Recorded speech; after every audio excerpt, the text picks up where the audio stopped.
So Mainyati havasi kudzora tsvimbo. Today is day 2 of her showing us that Maria Wakapiwa nemuromo wavo is actually working.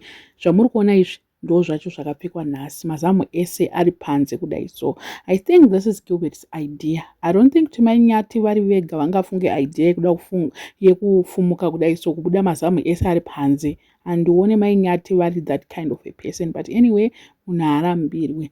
Nyati zvake anenge achiitira engagement akaitira mari akati ukadai so tandiri kuZimbabwe regai tibva takavhira saka vanhu the more they comment the more we get money, saka iwe uchitoita kudai so. Iye ari kudi kubuya achizvinyadzisira iye pane kuti anyadzisire mukadzi.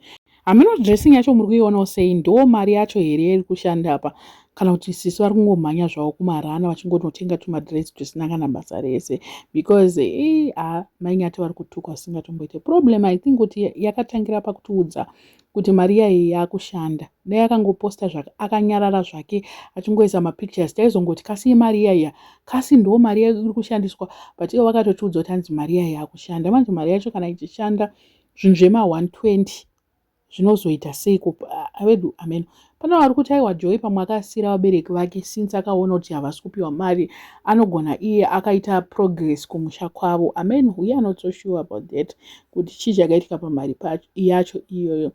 Gilbert anotoposta hake achitoziva kuti Mainyati vachaundurwa nevanhu, ndo goal rake iroro, and engagement ndo yaanenge achitsvaga. Mari chaiyo anoikoshesa kudarika anything else.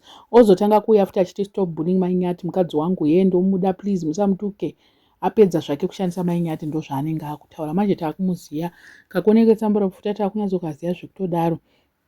Ameno zvazvo kuti Mainyati vanoalawa zvinhu zvakaita se ngoti Joy ane kakusangwarira so anogona kutongoitiswa yese nemurume wake. Ameno kuti zvinhu zvacho zvinofamba sei, but this is wrong at all levels. Amen. Regai kuwirirana kwavo tingagoti kudiko. Mainyati munhu ane vana vangani? Vana 2. So atova munhu mukuru zvekuda kufamba achitaiwa handisi munhu mukuru aiwa aikoko kudhara. Muri kuona kama price acho kuti mushopu macho ndemupi. Muri kuwanika madress aMainyati aya anenge kabholero kakaitwa pamusoro ameno gumbezi rakaiswa pamusoro. Veduhe zvinhu zvacho. I don't know what you guys think. Let me know in the comment section what are your thoughts. Panya iwa. So subscribe, please make sure that you're subscribed, and see you in my next video.